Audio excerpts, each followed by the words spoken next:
aujourd'hui est très clair, il est très simple. Devenez votre premier médecin. Je me présente avant de commencer la présentation. Je suis Patrick Aimé Dutrouin. Je suis mon premier médecin.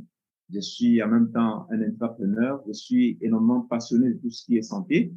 Et j'ai eu à travailler avec beaucoup de médecins en qualité de délégué à la communication auprès d'un laboratoire d'analyse médicale, ce qui m'a permis de rencontrer énormément de médecins. Donc, j'ai échangé avec eux et j'en sais un peu sur les questions de santé.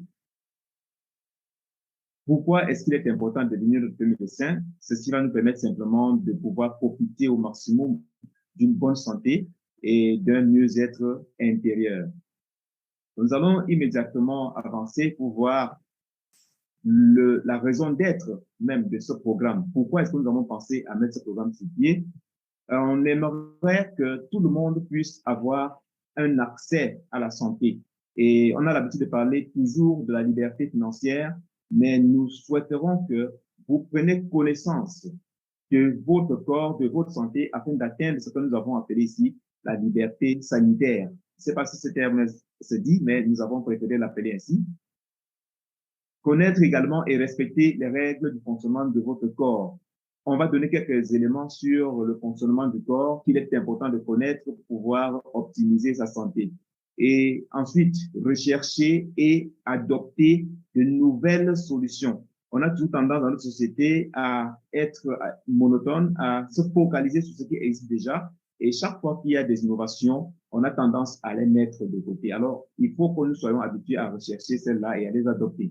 Améliorer en permanence, autant pour moi, nos connaissances pour éviter le dogmatisme médical. Oui, ça, c'est un élément très important parce que le fait de faire des recherches, de ne pas être statique, va nous permettre justement d'éviter ce dogmatisme qui nous oblige à faire la même chose tous les jours.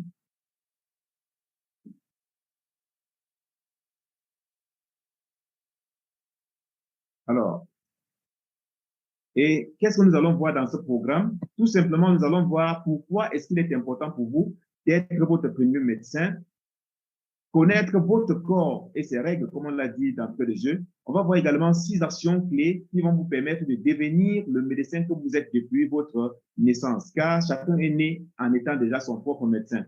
On va voir les conséquences également de l'ignorance des règles du fonctionnement du corps, les conseils de Hippocrate, qui est l'ancêtre même de la médecine, que beaucoup d'entre nous connaissent très bien, pour être notre premier médecin, les 2 facteurs fondamentaux qui vont transformer votre vie et vous éloigner progressivement des hôpitaux. Là, ce sera un élément très important.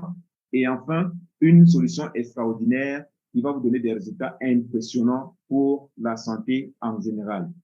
Donc, une chose est certaine, c'est que si vous êtes en train de regarder cette vidéo en ce moment ou cette présentation, c'est juste parce que vous vous préoccupez de votre santé comme la majorité des personnes normalement constituées.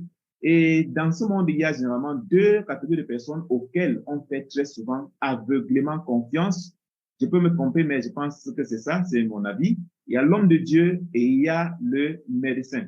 Ça, c'est clair. Le médecin, on lui fait confiance parce que c'est son travail, c'est un spécialiste, il a fait une formation pour ça, et par conséquent, on lui fait confiance. L'homme de Dieu également, c'est un homme dont la parole fait généralement foi, et chaque fois qu'il dit, qu'il donne des instructions, on lui fait entièrement confiance également. Donc, devenir votre médecin ici ne signifie pas vous débarrasser forcément de vos médecins, non, parce que chacun a son rôle à jouer. Le médecin a son rôle à jouer dans la société. Ceci vous permettra tout simplement de prendre au bon moment un ensemble de décisions qui peuvent vous aider à améliorer votre santé, économiser de l'argent et faciliter la tâche à vous-même et à votre médecin. Donc, de même que vous devez maîtriser les actions de premier secours, donc lorsqu'il y a des situations de cas de santé, de cas d'accident par exemple, il est important pour vous d'être votre premier médecin. C'est quoi donc un médecin pour qu'on puisse un peu comprendre? C'est tout simplement un professionnel de la santé qui est titulaire d'un diplôme de docteur en médecine. Ça, c'est la définition la plus simple d'un médecin sur le plan conventionnel. Il est donc chargé de soigner les maladies et les blessures de ses patients. Oui. Quelles sont ces missions? Ces missions sont examiner attentivement chaque patient pour établir un diagnostic le plus précis possible. Et après cela, il apporte des soins et prescrit même des médicaments à même de traiter les maux qu'il a pu mettre en évidence à travers le diagnostic. Et ce médecin travaille généralement en collaboration avec les laboratoires d'analyse médicale, les laboratoires d'imagerie même médicale, ainsi que les pharmacies. Ça, je ne vous apprends rien du tout. Pourquoi donc est-ce qu'il est important que vous soyez votre premier médecin? Nous allons évoquer ici quelques chiffres. Vous allez analyser, tout comme moi, et vous allez pouvoir tirer des conclusions. Je suis au Cameroun. C'est vrai, je vais prendre un élément d'abord en partant du Cameroun. D'après un journal, le journal Cameroun Tribune, c'est un journal qui date certainement, qui date de 2006, du 26 avril 2006, qui montre que il y a environ 2400 médecins, 4200 médecins, autant pour moi, qui sont inscrits à l'Ordre national des médecins au Cameroun, mais seulement une partie s'occupe des malades au quotidien. Et le ministère de la Santé même emploie lui seul juste 1000 médecins environ. Ça, c'était en 2006. Ça, c'est tellement évolué. On n'a pas trouvé mieux que ces chiffres en ligne. Alors, le ratio réel de l'OMC, autant pour moi, estime à un médecin pour 40 000 habitants. Ça, c'était en 2006. Ça a probablement évolué. Le deuxième constat, ou les chiffres qui vont être assez alarmants, ce sont les chiffres également de la Banque mondiale qui a fait des statistiques sur le plan global. Ici, on va voir combien de médecins il y a exactement pour 1000 patients, pour 1000 personnes, autant pour moi. Si nous prenons le cas du Cameroun, ces données datent de 2011. On a 0,1 médecin pour 1000 personnes. Il faut qu'on comprenne bien. 0,1 médecin pour 1000 personnes au Cameroun, soit un médecin pour 10 000 habitants. On va continuer et on va prendre là des chiffres de façon globale dans le monde entier et en Afrique en général pour que nous puissions comprendre pourquoi il est important pour nous d'être notre premier médecin, pour prendre des dispositions et éviter parfois le pire. Dans le monde entier, on estime à 1,5 médecins pour 1000 habitants. 1,5 médecins pour 1000 habitants. En Afrique, en général, je vais prendre une fois le cas de l'Afrique, j'ai globalisé et on a fait une moyenne. On est à 0,7 médecins pour 1000 habitants, pour 1000 personnes. En Afrique, en général. Vous comprenez que c'est des chiffres assez alarmants. Le constat est simple. Ceci justifie la raison pour laquelle, quand vous allez dans les hôpitaux, vous allez trouver des personnes, des files de personnes alignées devant les bureaux des médecins pour attendre des consultations. Ça, c'est clair. C'est juste parce qu'il y a une insuffisance de nombre de médecins qui puissent prendre en charge les patients ou qui puissent nous prendre en charge. Je vais vous poser ici une question simple. Au vu des chiffres ci-dessus, quelle est selon vous la meilleure attitude à adopter? Compter à 100% sur des médecins qui sont très occupés ou bien être votre premier médecin pour leur faciliter la tâche? Là, c'est la question que vous devez vous poser. Autre question, pour vous amener à comprendre pourquoi vous êtes même à la base déjà votre premier médecin. Nous allons vous demander simplement qui vous prescrit la nourriture que vous mangez ou bien de l'eau que vous buvez chaque jour. Qui vous prescrit la toilette que vous faites chaque jour? Qui est le premier à vous informer que vous avez un problème de santé? Qui est le premier à vous informer que votre enfant, par exemple, qui ne parle pas encore, est en souffrance? Qui va vers le médecin? Et enfin, qui informe votre médecin de votre situation de santé? C'est vous. Ça veut dire que vous êtes à la base déjà votre premier médecin parce que vous posez un diagnostic avant même d'aller vers le médecin. Maintenant, il est important de connaître votre corps et ses règles si vous désirez vivre en bonne santé. Alors, nous allons voir donc le fonctionnement et les règles du corps. Et là, nous allons prendre l'exemple, par exemple, d'un véhicule. Donc, tout comme la conduite et le véhicule, tout comme la conduite a ses règles et un véhicule a un mode d'utilisation, notre corps également a des règles de fonctionnement et un mode d'emploi qu'il est important de connaître. Et c'est généralement l'ignorance de ces règles qui nous pousse à avoir tout ce que nous avons comme problème de santé. Donc, imaginez un peu votre corps, il a été conçu pour vivre. Et pour vivre, il doit être capable de résoudre lui-même ses problèmes. Ça veut dire qu'il doit être capable de se réparer lui-même. Et la preuve, c'est par exemple l'évolution du fœtus dans le sein de sa mère. Donc, vous êtes au départ juste un petit fœtus, une cellule, qui, par le miracle de la vie, va évoluer. Donc, les cellules là vont se multiplier et former la tête, les bras, tout le corps et tous les autres organes de votre corps. Et quand vous revenez donc au monde, après environ 270 jours, qu'on assimile parfois à 9 mois, vous êtes encore tout petit. Mais maintenant, est-ce que vous pouvez expliquer comment vous faites pour grandir? Comment est-ce qu'on fait pour grandir? Est-ce que vous pouvez expliquer ça? C'est très simple également. Donc, le corps étant conçu pour se prendre en charge, est conçu pour se prendre en charge tout seul. Ça veut dire, la croissance, comme vous grandissez, c'est le corps qui fait cela seul. Vous n'avez rien à faire d'autre. La maintenance, l'entretien et même la guérison en cas d'attaque. Mais, ce qu'il est important de souligner, c'est que c'est vous qui devez donner à votre corps les outils, les moyens pour qu'il puisse parvenir à cette fin-là. Donc, l'exemple le plus facile pour illustrer l'auto-guérison ou la guérison automatique ou la régénération même du corps par lui-même, c'est tout simplement le cas d'une blessure légère, par exemple, sur la peau. Vous vous blessez légèrement, vous ne prenez aucun médicament, vous ne prenez aucun traitement, mais vous vous rendez compte que la plaie se cicatrise seule. Vous expliquez cela comment?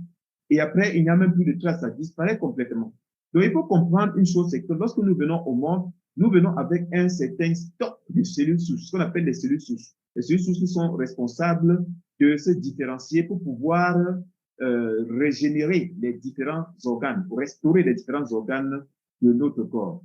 Donc, et votre corps élimine seul, de façon naturelle, certaines cellules lorsqu'elles sont mortes, parce que nous perdons des cellules chaque jour, des milliers, même des millions de cellules chaque jour, et notre corps doit les éliminer tout simplement. Donc, pendant notre croissance, nous recevons un stock de cellules souches et ces cellules souches sont libérées de façon progressive et naturelle pour jouer chacune son rôle, comme nous avons dit précédemment, en fonction de l'organe pour lequel cette cellule est programmée. Donc, c'est une espèce de pièce de rechange que nous avons dans notre corps. Et certaines de ces pièces sont limitées. D'autres, par contre, sont encore là. Vous allez voir, par exemple, les dents à un niveau, à un moment donné, ne poussent plus. C'est parce qu'il n'y a plus de cellules souches qui puissent faire pousser les dents. Toujours dans le cadre du fonctionnement et des règles de notre corps, normalement, pour combattre les attaques externes, comme nous parlions tantôt, est doté de ce qu'on appelle un système immunitaire, qui est une espèce de système de défense naturelle du corps. Et ce système, très souvent, va se fragiliser avec le temps, et c'est la raison pour laquelle, parfois, on tombe malade. C'est pour ça qu'il dit ici que si votre corps avait la capacité de rester en bonne santé et qu'à un moment donné, vous tombez malade, il faut vous poser plutôt les bonnes questions. Il faut poser les bonnes questions. Question. Pourquoi donc à un moment donné, on tombe malade? Pourquoi est-ce qu'on vieillit parfois de façon précoce? Pourquoi? C'est des questions qu'il faut se poser. Le travail normal que votre corps fait pour guérir de lui-même, c'est celui que nous allons chercher auprès du médecin, tout simplement. Donc, il en est de même temps pour moi de l'aspect même psychologique. L'aspect psychologique. Il y a des médecins qui vous soignent sur un aspect totalement psychologique et même émotionnel ou spirituel. On a évoqué à l'entrée de jeu, de cette présentation, les personnes auxquelles on fait très souvent confiance, les médecins et même les hommes de Dieu, qui s'occupent parfois d'un aspect spirituel, de la santé spirituelle. On vient à la conclusion que notre corps est à la base son propre médecin. Personne ne peut douter de cela. Personne ne peut contredire ça. Le rôle du médecin, ou le premier rôle du médecin, est normalement de vous empêcher de tomber malade. C'est ça le premier rôle du médecin. Et c'est ce que le corps fait au quotidien. Le corps se bat chaque jour pour que nous ne puissions pas tomber malade. Ça, c'est un travail que nous ne connaissons pas. Nous ignorons cela parce que ce travail est fait de façon automatique sans notre consentement. Et c'est ce que nous devons également faire chaque jour. Parce que c'est nous qui habitons dans notre corps. Et notre corps, d'ailleurs, est le seul endroit où nous sommes sûrs de passer toute notre existence.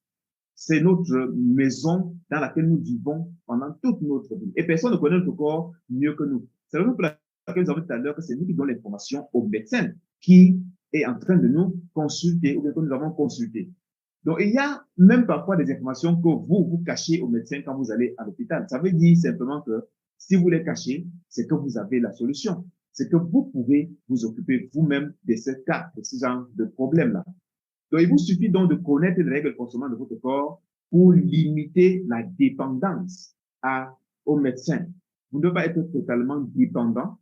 Vous devez leur alléger la tâche, surtout que le nombre de médecins est très petit par rapport à tous les habitants que nous sommes.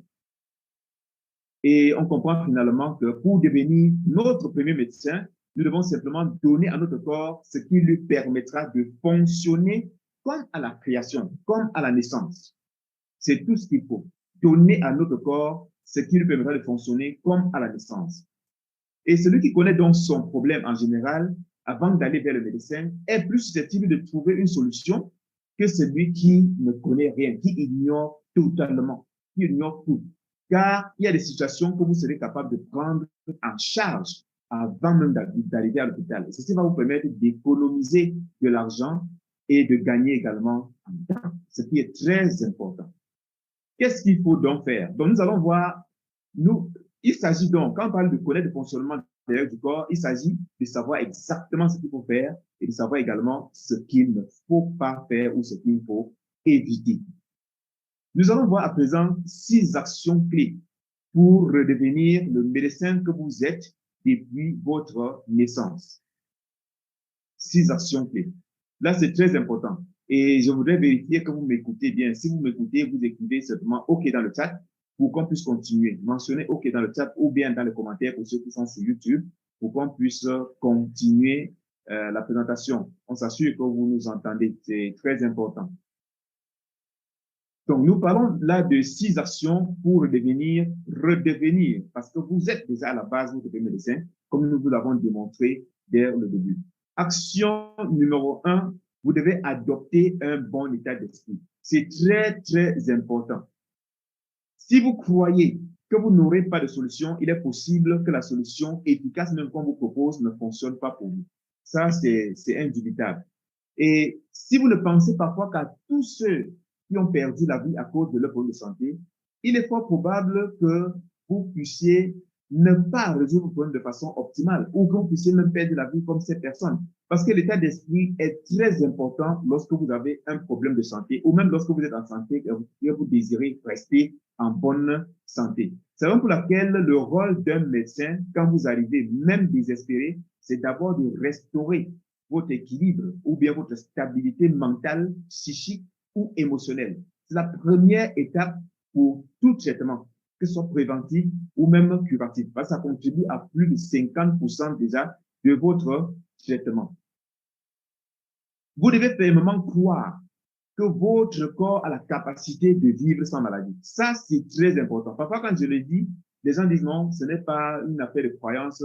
Sachez que ce que vous n'avez pas cru, ce que vous n'avez pas matérialisé dans votre esprit, ne va pas facilement se matérialiser également sur le plan physique. Donc, si vous êtes déjà malade, vous devez croire que vous avez en vous la solution à votre problème. Et que peut-être ce n'est que le système qui est défaillant. Et c'est vrai, quand vous êtes malade, c'est que le système est défaillant, il ne fonctionne plus bien et par conséquent, il faut pouvoir résoudre le problème à ce niveau-là. Deuxième action, il faut écouter votre corps. Ça veut dire faire attention à tous les signes que votre corps vous envoie. C'est très important. Si vous êtes parfois fatigué, vous avez des douleurs passagères ou permanentes, des douleurs passagères ou permanentes, la faiblesse, le stress, la démotivation, les malaises, la paresse même, vous avez faim, vous avez soif, ce sont des signes que votre corps vous envoie. Il y a plusieurs signes. Alors, faites très attention, écoutez cela très attentivement. Nous, dans le sens d'écouter votre corps, on va prendre l'exemple, par exemple, de ceux qui ont des véhicules. Alors, si votre véhicule, il y a un chauffage, votre tableau de bord vous signale qu'il y a un chauffage, c'est un signe qu'on vous envoie. Un bon chauffeur doit écouter cela et savoir que je dois m'arrêter pour pouvoir prendre certaines dispositions. Il en est de même, par exemple, d'une baisse d'huile, d'un bruit inhabituel émis par votre véhicule. ou même un comportement anormal de votre véhicule. C'est un signe que la voiture vous envoie et le corps fait de même. Je fais une seconde. Est-ce que vous m'entendez, s'il vous plaît? Si vous m'entendez, vous écrivez OK dans le chat.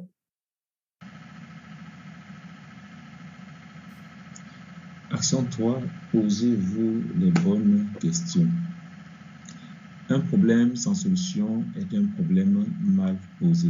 Donc, l'action, posez-vous donc les bonnes. Comme action numéro 3, on disait qu'il faut vous poser les bonnes questions parce qu'une solution sans problème est général. Un problème sans solution, en tant pour moi, est un problème mal posé. On s'excuse pour le petit désagrément. Il y a eu une voix qui venait en arrière-plan et qui a facilité. Donc, vous devez rechercher la cause du problème au lieu de vous focaliser uniquement sur les manifestations extérieures de votre problème. Et lorsque vous consultez un médecin, généralement, il vous pose des questions sur les signes que vous auriez observés. Et c'est vous qui vous donnez les informations. Donc, qu'est-ce qui vous devez poser la question de savoir, par exemple, qu'est-ce qui est à l'origine? Ce n'est pas le cas d'un mal de tête. Qu'est-ce qui est à l'origine de mon mal de tête? Au lieu de demander directement qu'est-ce que je vais prendre pour soulager ce mal de tête. Puisque ce que vous prenez peut-être ne va pas s'attaquer directement à la cause de votre problème. Quatrième action à mener, c'est trouver les bonnes réponses. Une fois qu'on a les bonnes questions, il faut trouver les bonnes réponses. Donc, il faut vous renseigner, vous former, vous informer régulièrement. C'est très important. Il faut lire tout ce qui concerne les signes que vous êtes en train de ressentir ou regarder des vidéos qui se rapportent aux signes que vous êtes en train de ressentir ou aux problèmes que vous êtes en train que vous avez présentement. Cinquième action, c'est adopter les bonnes solutions. Donc, une fois que vous avez posé les bonnes questions, vous avez trouvé les bonnes solutions, vous avez trouvé des solutions, il faut les adopter, tout simplement. Celles qui vont justement s'attaquer à la racine, à la cause de votre problème, et non pas seulement celles qui vont s'attaquer aux symptômes. Parce que généralement, ce qui est fait sans vous est fait contre vous.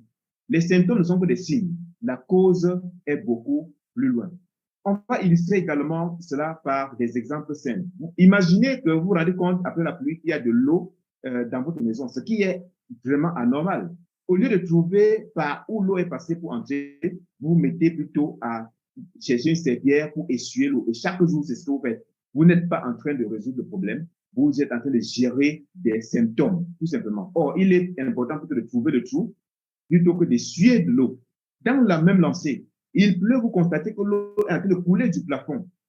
Mais qu'est-ce que vous faites? Vous cherchez un seau, vous mettez à recueillir de l'eau. Et tous les jours, vous ne faites que recueillir de l'eau. Vous n'êtes pas en train de résoudre le problème parce que vous serez obligé de poser les récipients partout dans la maison, même sur le lit, pour pouvoir recueillir de l'eau. Mais vous n'avez pas résolu le problème. Vous êtes en train de gérer les symptômes.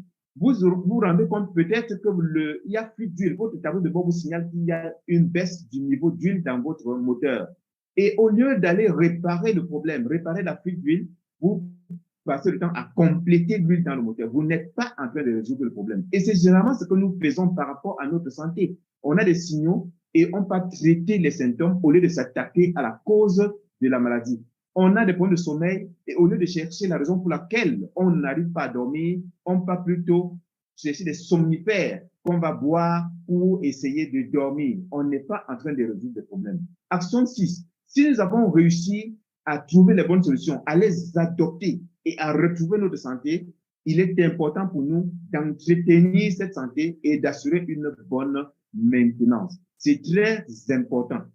Et normalement, c'est le rôle du médecin de vous dire ce que vous devez faire pour ne plus tomber malade. C'est-à-dire qu'une fois que vous avez trouvé la solution auprès d'un médecin, il doit vous dire, alors voilà ce que vous allez faire régulièrement pour ne pas tomber malade. C'est exactement ce que nous essayons de vous faire, de faire actuellement, de vous dire ce que vous devez faire pour ne plus tomber malade. Parce que lorsque vous avez pu identifier les causes, vous pouvez éviter les problèmes. Ça, c'est clair.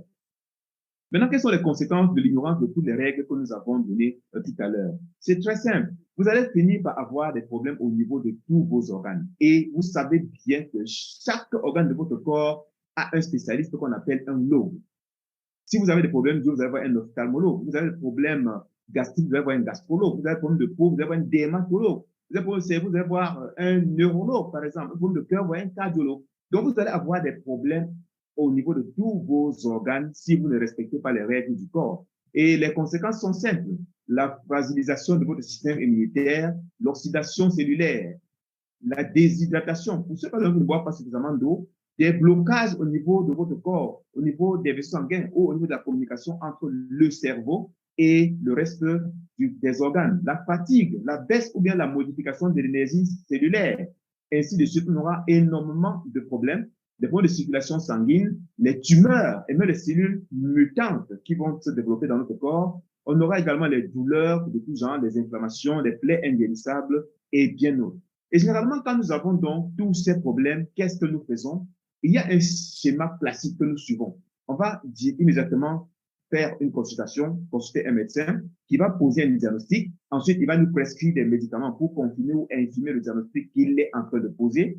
Et après avoir confirmé, il va prescrire des traitements, parfois symptomatiques, des médicaments et bien d'autres. Et quand vous allez prendre le traitement, vous allez revenir pour le contrôle. Parce que les médicaments qu'on vous donne, ce n'est pas une garantie que vous allez guérir. Aucun traitement ne vous donne une garantie, de toutes les façons. Et vous allez venir pour le contrôle et le suivi. Et parfois, il y aura une récidive. Ça veut dire que la maladie va revenir et vous serez obligé de recommencer le même cycle. Est-ce que vous aimeriez vivre de cette façon toute votre vie? Non. Vous n'aimeriez pas vivre ainsi. Moi, je n'aimerais pas vivre de cette façon toute ma vie.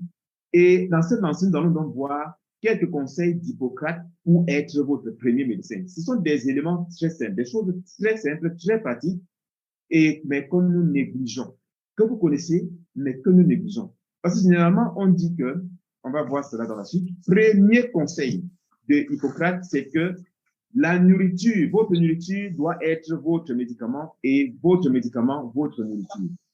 Nous savons tous ce qu'il faut manger, mais nous ne savons pas comment il faut manger. C'est ça le problème. Tout le monde sait qu'on doit manger pour être en santé. Conseil numéro 2, ça rapporte toujours à l'alimentation. Et il dit ceci, de même que la nourriture est responsable des maladies chroniques, elle peut aussi être un puissant traitement. Ça rejoint ce qu'on a dit précédemment. Donc, lorsqu'on est malade, il faut également bien s'alimenter. Ce n'est pas facile. C'est à ce niveau parfois qu'intervient la complémentation pour compléter son alimentation. Troisième conseil pour devenir premier médecin, toujours de Hippocrate, il dit ceci, la marche est le meilleur médicament de l'homme. Il fait référence ici à l'exercice physique. Nous tous savons combien nous ne marchons pas, nous ne faisons même pas du footing, parce que parfois c'est le travail qui va nous occuper. On sort de la maison le matin, on prend un taxi pour aller au boulot, on entre au bureau, on s'assoit toute la journée, après on se lève, on entre dans un taxi et on rentre à la maison. On mange, on se couche, on dort. C'est un problème. Il faut marcher au moins 30 minutes par jour, c'est très important. Conseil numéro 4, il dit ceci, et écoutez très bien, la guérison est une question de temps. C'est vrai. La guérison est une question de temps. Ça veut dire que quand vous suivez un traitement, vous devez être patient. Ça prend du temps. Et il dit, mais très souvent, c'est aussi une question d'opportunité. Et là, j'insiste sur le mot opportunité. Et je fais le rapprochement avec un élément que nous avons dit dès le début, qui consistait à rechercher et adopter des solutions existantes ou innovantes. Donc, retenez bien ce dernier élément. La guérison est une question de temps, mais très souvent, c'est aussi une question d'opportunité. Et on va ainsi vous poser une question simple. Si l'opportunité est aujourd'hui de découvrir des solutions capables d'aider votre corps à résoudre les problèmes qu'on a cités dessus, au niveau de la cause, est-ce que vous seriez prêt à les adopter? Mentionnez dans le commentaire, si vous êtes sur YouTube ou dans le chat, si vous êtes mentionnez dans le commentaire, répondez par l'affirmative si vous êtes prêt à adopter une quelconque solution qui va aider votre corps. On n'a pas dit une solution qui va essentiellement s'attaquer aux symptômes, qui va aider votre corps à résoudre lui-même ces problèmes. Vous mentionnez dans les commentaires ou dans la discussion. Ceci nous amène à voir maintenant des principales causes de nos problèmes de santé. Il y a deux éléments que nous allons voir tout simplement. Il y a la modification de l'énergie cellulaire et il y a également des blocages. Par rapport aux blocages, ce sont les Chinois, la médecine chinoise a identifié, a confirmé que la plupart de nos douleurs, pas les douleurs, sont liées à des blocages à l'intérieur de notre corps. Donc, on a cette modification cellulaire, on a le blocage. Maintenant, qu'est-ce qui est à l'origine même de cette modification de l'énergie cellulaire ou bien des blocages? Là, on parle des facteurs. On va parler de deux types de facteurs, des facteurs que nous pouvons contrôler et des facteurs que nous ne pouvons pas contrôler. Quand on parle de facteurs non contrôlables, il s'agit par exemple de l'environnement. Nous sommes dans un environnement, nous n'avons pas la possibilité de modifier les facteurs de l'environnement. Il y a la pollution de l'air, par exemple. Nous allons dire respirer cet air-là, la pollution de l'eau, du sol, la pollution des aliments au moment de la culture de ces aliments-là. Nous pouvons bien faire par rapport à ça. Sauf si nous allons nous-mêmes cultiver nos aliments, élever nos animaux, nous allons tout faire seuls. Alors, ce n'est pas du tout évident. Il y a également des facteurs que nous pouvons contrôler, qui dépendent de nous, comme notre alimentation. Nous pouvons contrôler notre alimentation. Comme la boisson, l'eau que nous buvons, nous pouvons contrôler cela. Nous pouvons effectivement contrôler ça. Comme l'exercice physique, nous pouvons faire de l'exercice physique. Comme le stress, nous pouvons essayer de contrôler le stress, de gérer le stress. C'est très important de le savoir. Donc, ces deux facteurs que nous allons citer vont acquérir l'énergie cellulaire et pourquoi pas, en même temps, créer des blocages à l'intérieur de notre corps. Actuellement, nous allons voir deux principaux éléments ou bien deux principes fondamentaux qui vont transformer votre vie et vous éloigner des hôpitaux. C'est des principes apparemment basiques, mais très puissants. Et pour parler de ces principes, nous allons évoquer deux personnes. Premièrement, nous parlons ici d'Albert Einstein, qui lui a déclaré ceci. La médecine du futur sera la médecine des fréquences, bien la médecine énergétique. Ça, nous allons l'appeler ainsi. C'est Albert Einstein qui l'a dit. C'est un physicien que vous connaissez. Deuxième élément, c'est Hippocrate qui a encore dit que s'il y a un moyen de réchauffer les eaux, alors toutes les maladies peuvent être traitées. Hippocrate, dans cette la médecine, qui l'a bien dit. Et il y a de cela 2500 ans. C'est pour ça que nous allons parler de deux vieux principes qui vont changer votre manière de voir votre santé.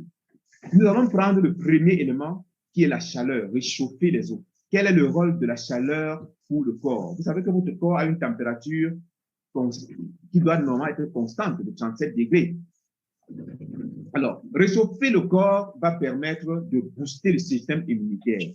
Vous vous êtes certainement rendu compte que lorsque vous tombez malade, vous faites de la fièvre, le corps se réchauffe. C'est une façon pour le corps de réagir, de combattre la maladie.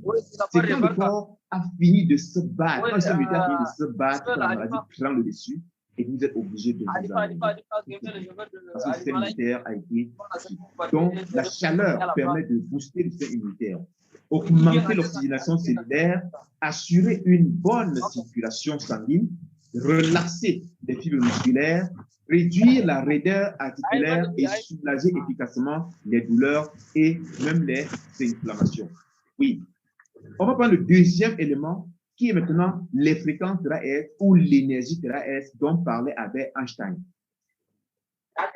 L'énergie terrestre, c'est un élément extraordinaire. Quand j'ai découvert ça, j'étais vraiment stupéfait. Mais j'étais où depuis? J'étais où? Pourquoi je n'ai pas eu cette information depuis? Vous allez comprendre une chose fondamentale, c'est que l'énergie est la pierre angulaire, ou bien le socle de la matière, de toute matière, et même de tout être vivant. C'est l'énergie. Pas seulement tout être vivant, de toute chose. Votre téléphone portable fonctionne avec l'énergie. Vos appareils à la maison fonctionnent avec l'énergie. Quand il y a une baisse de tension, vos appareils prennent un coup. Quand la batterie de votre téléphone baisse, le téléphone vous signale et il ne fonctionne même plus normalement. Si vous ne le rechargez pas, il s'éteint. Alors, il est important de retenir ceci. Chaque cellule de notre corps est une batterie. Et en tant que batterie, il y a une certaine quantité d'énergie dans notre corps qui doit être maintenue. C'est la raison pour laquelle on doit la recharger. Ça veut dire qu'on doit recharger l'énergie cellulaire, on doit l'activer et on doit également l'optimiser. C'est important. Donc, les fréquences terahertz dont on parlait ici sont des ondes intelligentes qui ont la même fréquence que nos cellules normales, que les cellules normales, tout simplement. Et quand nous parlons d'intelligence, ces ondes ou bien ces fréquences ont la capacité d'identifier les mauvaises cellules dans notre corps et les éliminer, identifier les bonnes cellules et les réactiver, tout simplement. Et en même temps, la capacité d'éliminer les radicaux libres. Donc, les rayons terahertz, ce n'est pas aujourd'hui qu'on les a découvertes, ont été découvertes dans les années 80 par les Américains.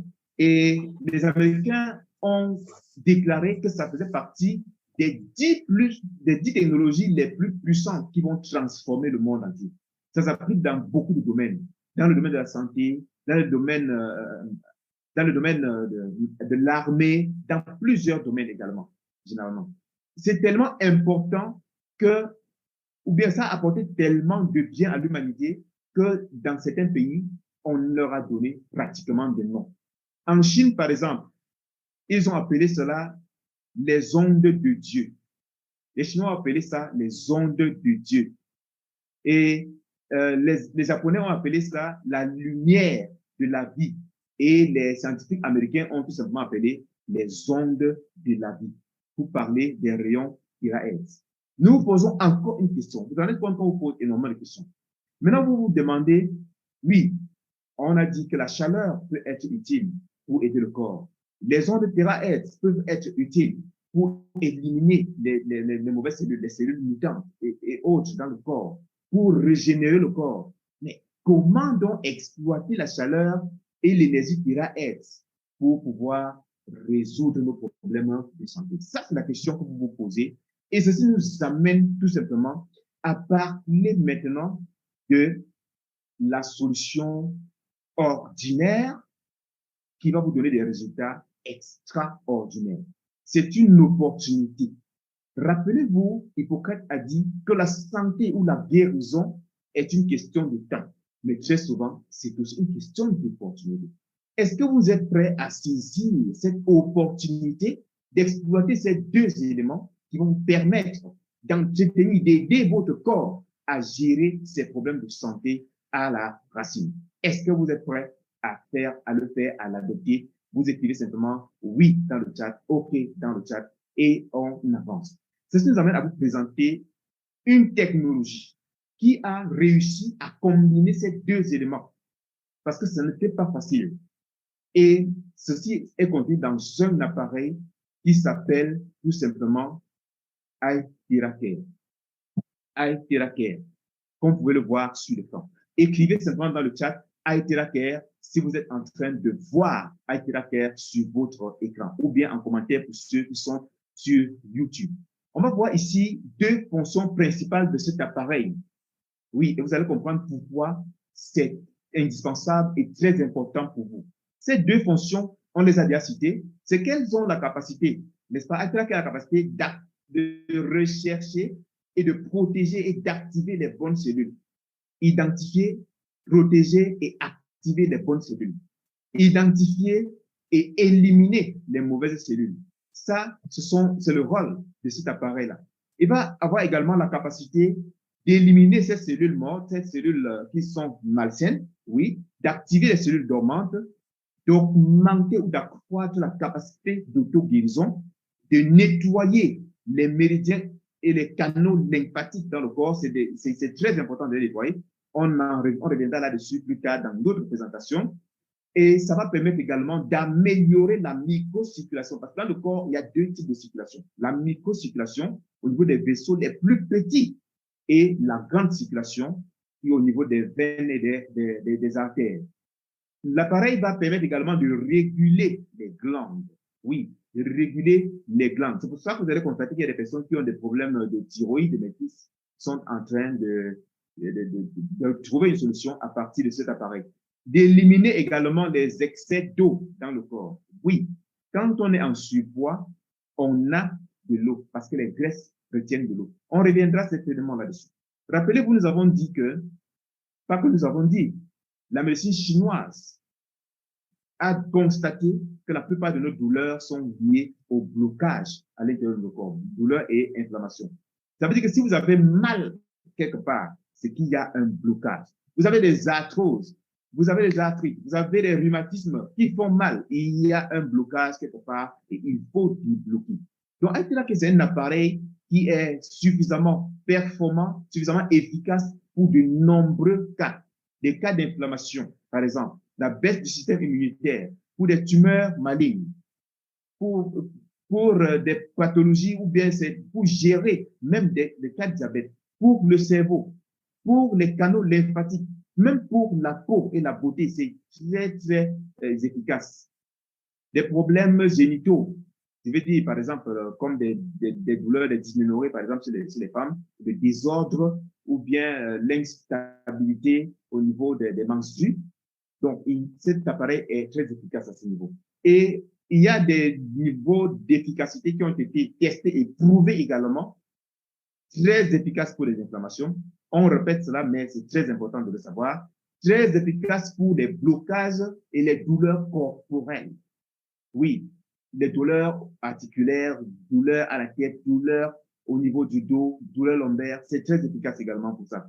Très efficace pour donc nettoyer les blocages et vous permettre d'éliminer les problèmes liés à vos douleurs et très efficace pour la peau, les problèmes de peau. Les femmes adorent cet appareil. Oui, elles adorent cet appareil parce que désormais, elles ne vont plus beaucoup forcément acheter trop de produits cosmétiques ou bien mélanger trop de produits cosmétiques qui, à la longue, sont même dangereux plutôt pour leur santé. Vous allez voir là comment des femmes utilisent cet appareil et sont rayonnantes, tout simplement, vraiment rayonnantes. Et alors, un conseil que j'aimerais bien donner ici, pour les femmes qui aiment se coiffer et souffler sur les cheveux pour les sécher. Aïtera Care utilise la chaleur et les fréquences terahertz. Et en soufflant sur les cheveux avec Aïtera Care, vous allez également sécher vos cheveux. Mais ça va vous faire énormément de bien. Parce que les sèche-cheveux ordinaires que vous utilisez, j'ai rien contre ceux qui vont les sèche-cheveux, mais notre objectif, c'est de sensibiliser, émettre des radiations qui sont dangereuses pour votre cerveau, des radiations électromagnétiques.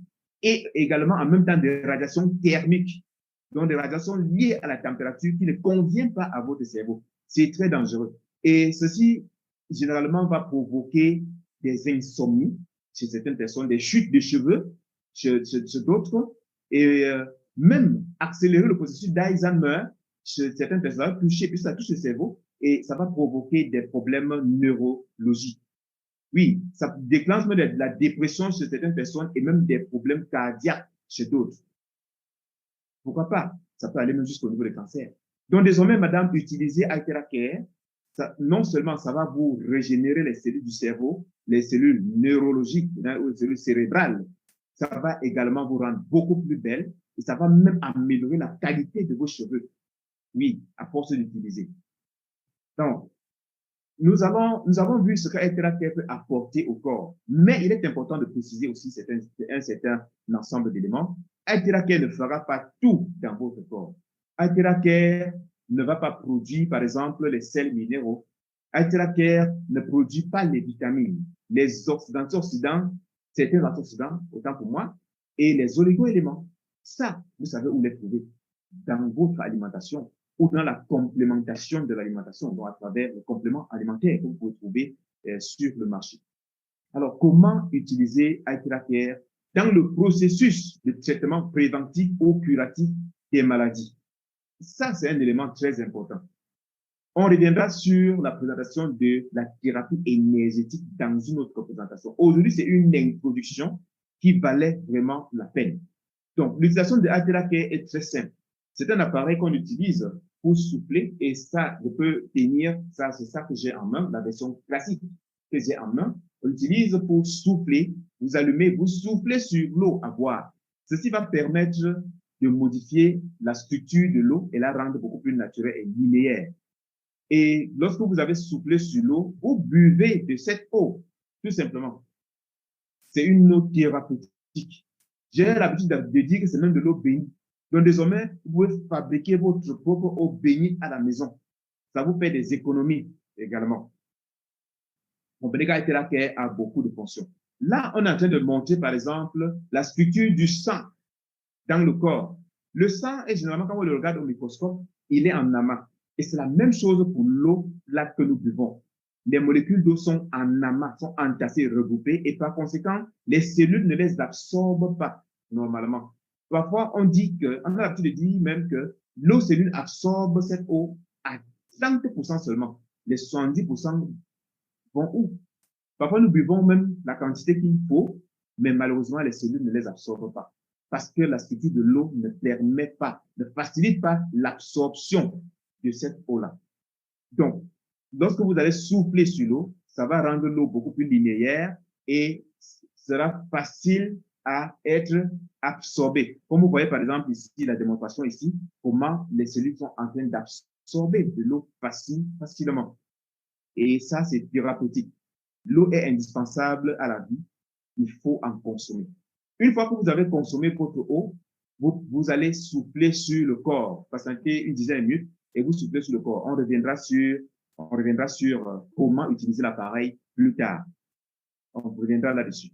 Et en insistant, par exemple, sur les points qui sont signalés en rouge et sur la partie qui a le plus de problèmes. Même si c'est à l'intérieur du corps. Parce que l'appareil Athéra-Care a la capacité, ou bien les rayons Théra-F ont la capacité de pénétrer jusqu'à 30 cm après la peau. Vous comprenez que ça va aider à résoudre également les problèmes qui sont à l'intérieur du corps. Et ça, c'est que vous n'ayez besoin de prendre certaines choses compliquées qui vont plutôt altérer votre santé. L'appareil est très facile à utiliser et on peut l'utiliser sur toutes les tranches d'âge, du nourrisson, donc du jeune bébé, jusqu'aux personnes âgées. Comme vous pouvez vous constater, par exemple, sur cette image-ci, comment on utilise l'appareil sur beaucoup de personnes, sur les personnes de tous âges. Et voilà, des personnes de tous âges.